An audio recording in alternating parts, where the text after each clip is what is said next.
네, 3월 8일은 유엔이 정한 세계 여성의 날입니다. 벌써 114주년이 됐는데요.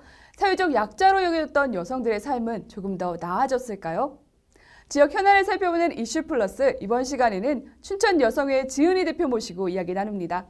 안녕하세요, 대표님. 안녕하세요. 네. 지은희입니다. 반갑습니다. 네, 대표님 먼저 춘천 여성회에 대해서 간략하게 소개 좀 부탁드리겠습니다. 네, 짧게 좀 소개를 드리면 춘천 여성회는 2010년 3월에 만들어진 여성 단체고요. 올해로 이제 12년째 활동을 이어오고 있습니다.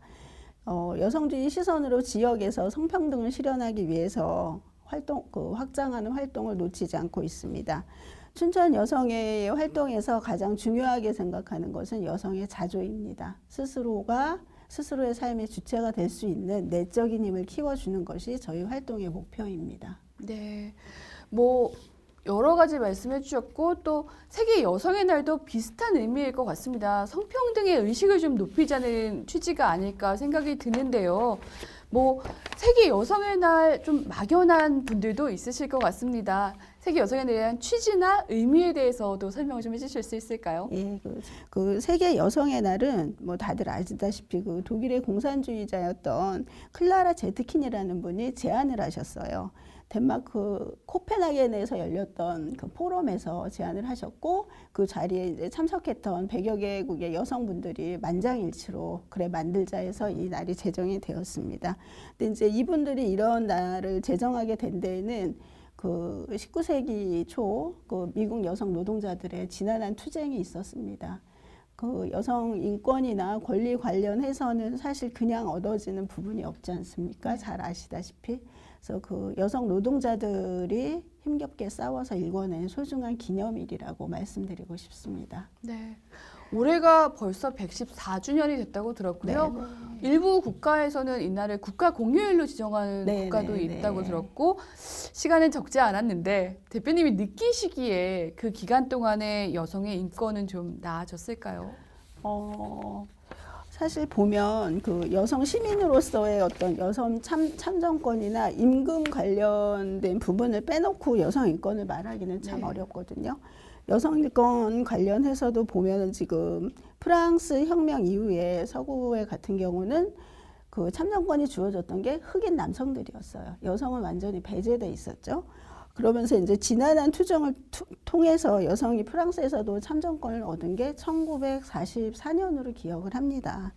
그리고 또 사우디아라비아 여성들은 2019년에야 이제 투표를 처음 하게 되는 21세기를 저희가 살아가고 있지만 여성들의 참정권 측면에서 봐도 아직도 여성 인권이 가야 할 길은 좀 멀지 않나 싶습니다. 아직 여건을 높여야 된다는 목소리들이 많이 나오고 있는데요. 페미니즘을 여성 우월주의이다. 사회통합과 남녀의 화합을 해치는 주범으로 질타하는 시선들도 있고요. 어떻게 보면 소위 말해서 페미니즘이 불공정의 아이콘이 돼버리고 있는 시선들도 좀 있는 것 같거든요. 이 문제 좀 어떻게 보실까요? 사실 이제 이 페미니즘이 불공정의 아이콘이 돼버렸다라는 우리 사회의 시각이 저는 문제가 있다라고 좀 말씀을 드리고 싶어요. 페미니즘의 여성 운동은 오늘날에 있었던 운동이 아니잖아요. 굉장히 오랜 역사와 그 기간을 가지고 있는데 이러한 부분들이 이제 계속 이어져 오고 있는데 미투 운동의 어떤 기본적인 상황을 보면은 이거는 이제 본질은 권력에 의한 갑질이라는 시각이 저는 정확하다고 보거든요. 위계에 있어 남성의 우위에 있고 하위직에 있는 여성들에 의해 계속 이제 이 성추문이나 성폭행, 성희롱 문제가 발생을 했기 때문에 앞에서도 말씀을 드렸지만 이제 우리 사회는 계속 오랫동안 남성 중심으로 유지가 되어 왔고 이런 부분은 현재에도 진행 중이라고 생각이 들어요. 미투 이후에 이제 우리 사회에서 여성들이 목소리를 내기 시작했고 거기에 이제 어떤 반발하는 세력들, 여기서 반발 세력이라고 말씀을 드리는 건 이제껏 가져왔던 남성들이 자기 기득권을 놓지 않으려는 저는 저항이라고 생각을 합니다. 네. 춘천 같은 경우에 2020년에 여성 친화 도시로 지정이 됐다고 들었습니다. 그런데 지금 강원도 여성의 말씀 아까 해주셨는데 임금 격차가 남성의 64% 정도밖에 되지 않고요. 또 5급 이상의 여성 공무원의 비율은 17% 정도에 그렇죠. 불과하다고 네, 합니다. 많이 낮죠. 느끼시기에 춘천의 여성 정책을 점수로 환산하신다면 좀 어떻게 될까요? 근데 저는 이제 여성 친화 도시로서의 목적이 최근 들어서는 더구나 더 분명해야 된다고 생각을 합니다. 그 두 가지 측면에서 말씀을 드릴 수 있는데 이제 코로나 이후에 하나는 그 여성들의 돌봄, 여성이 이제 돌봄의 최전선에 있는 여성들의 돌봄 문제하고 하나는 이제 일자리 부분입니다. 일자리 같은 경우 강원도 내에서 춘천 같은 경우에 춘천이 최하위예요. 일자리 부분. 그런 부분이 굉장히 좀 안타깝고 시급하게 좀 개선이 돼야 될 부분이라고 생각을 하고 있고 그 돌봄 영역도 애는 많이 쓰고 있어요. 민은 민대로 관은 관대로. 그럼에도 이제 사각지대에 놓여 있는 부분들이 아직도 많이 노출이 되고 있기 때문에 이런 부분을 여성 친화적인 측면에서 접근을 하고 보다 좀 더 세밀한 정책, 시책이 뒷받침돼야 된다고 생각을 합니다. 점수를 굳이 매겨야 되면 한 70점 정도 네.